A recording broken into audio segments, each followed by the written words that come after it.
This is a video just to kind of show how you can use release conditions with announcements to be more of a presence in your classroom.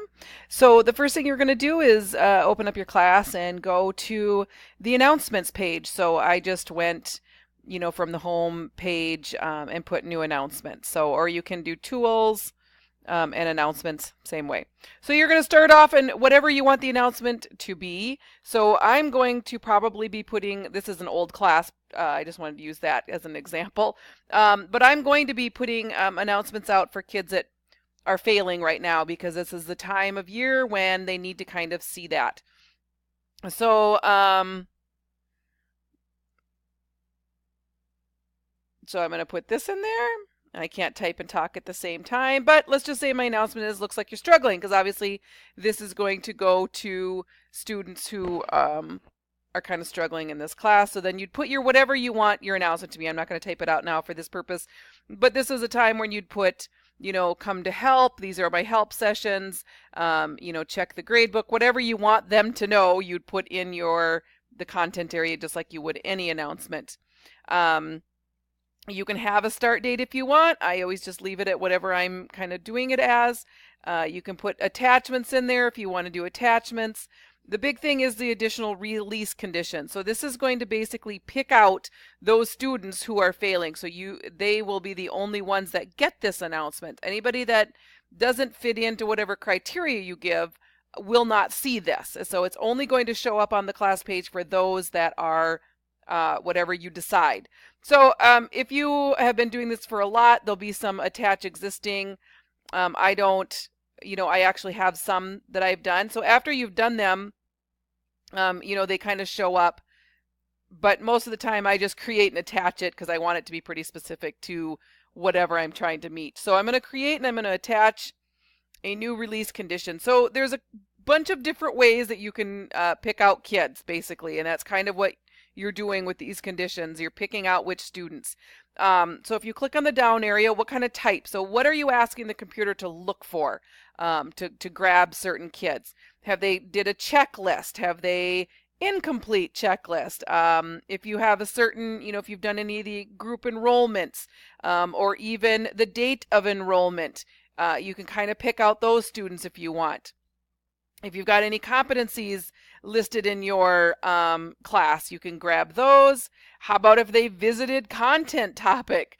If they haven't visited the unit, and that's probably something you might want to grab, like, hey, you haven't even gone into unit 4 yet, and we're kind of in the middle of that. So if you wanted to do something like that, you could certainly, pick those out.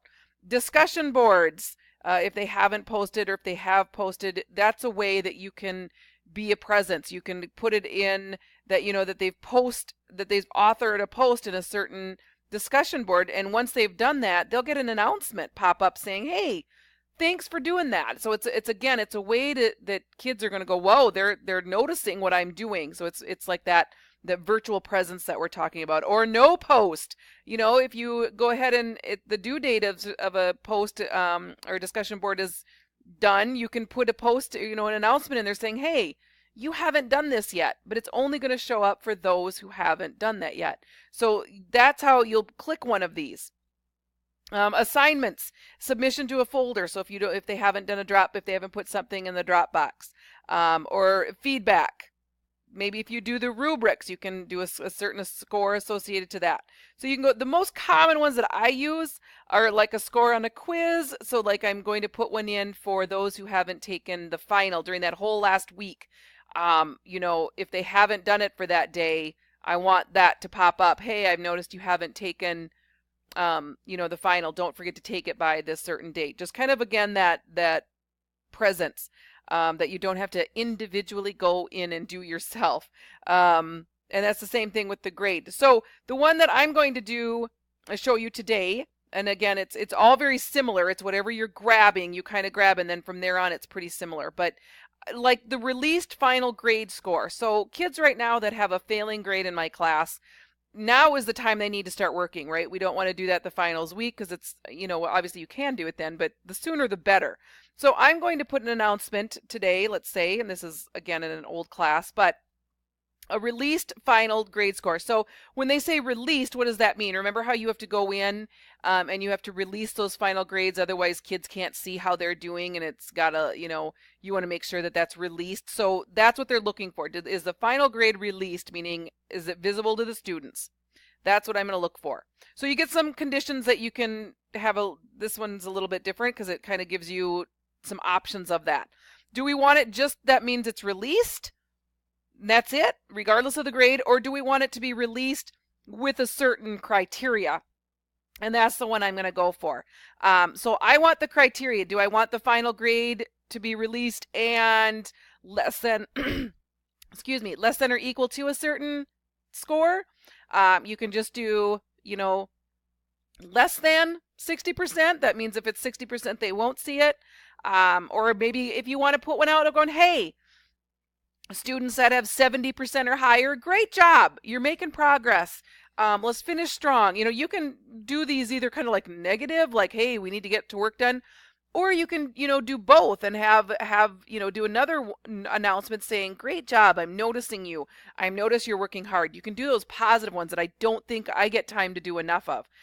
So either of those you can use. I'm going to go less than or equal to 59%. So it's going to catch everybody that's got a 59% plus lower. And if I always check it because those always the criteria always kind of catch me a little bit like, am I doing that right? So once you hit create, it'll show down here. So it is going to catch anybody that met. I'm going to do all conditions must be met because I'm only doing one. You can do more than one. You can do, maybe you want to do all of the assignments in Unit 3. So you're going to click all of those, and meaning that they've got a score for all of them, that they've done all of them. Maybe you just want to, and that means that all of them's done. Maybe you're just going to put any condition, meaning even if they miss a one of them, they're going to get that announcement. So you can do multiple conditions. This one right here, I usually just use all conditions must be met. And what I want them to do is look at that final grade that is released and receives less than a 59% percent. So again, this is my content of what's going to show up after I set that. And then I'm just going to click publish. Well, they're going to make me put something in here. There we go. There we go. So again, only students that do not that have a 59% or lower are going to see that, and you know that because right here it's got conditional release. So that's kind of nice that you can kind of go, oh, this isn't for everybody. It's going to be conditionally released to those students that need it. So it's a way to kind of check your announcements of who's all getting it, and whatever. And then again, I always kind of go up to the class list and check and see if those kids that actually have it are seeing that. You can use these same kind of things when you do the intelligent agent. The release conditions are the same. So instead of them seeing just an announcement, because you know what, let's face it, not all those kids that aren't doing the work are even getting on the website and getting into your class to see that announcement. So using the intelligent agent is going to give you that option of sending them an email. So I'm just going to give it a name. The kids won't see that. That's just so I know what the agent is. It's enabled. All visible people in my class list. There's the login. You can do, again, login based. I'm going to just do a release condition. So I'm going to send an email to those students. Remember how we're supposed to be sending those emails? The nice thing about the emails is it goes to the teacher. It goes to the learning coaches too. So this is a great way of, maybe those kids aren't checking their email, but at least the learning coach is getting notified that they are failing right now. So I'm going to do the same thing. I'm going to do a release of the final score that is going to be less than or equal to 59%, letting them know, obviously, that they're failing. Now, you can take action the first time and then it won't do it ever again, or every time I run this intelligent agent, they will get that email. So it's up to you which one you want to do. I usually do it every time and then I set when I can run it. And if you'll have to watch the video, I'm not going to go through all this because I'm going to run out of time, but how to set your email to the certain people and change your forms so that it comes from you. Watch that email that I sent out with the video on how to fill all of this out. But then you can put that email in of, hey, I noticed that you're failing this class right now. There's 4 weeks left to the semester. Now is the time to get caught up. Here are my times that you can come visit with me. Please reach out, whatever you want to say.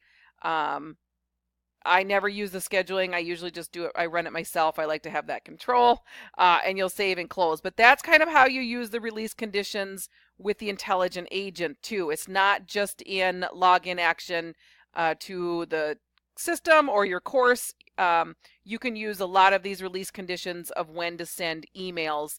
And again, that really catches those kids who aren't, even logging into your class or checking email, but at least the learning coach is getting a copy of what you're sending so that they can't come back and say to us, well, wasn't even aware that he was, I did send multiple emails. So it's just another way to kind of be that presence, have that communication. But these release conditions are really great to catch kids that you don't have to go through individually and see. And it's really efficient way to make a presence in your classroom and communicate to your students. So hopefully that helps. If you have any questions on release conditions, just let me know, and I am more than willing to help anybody use these. Thanks.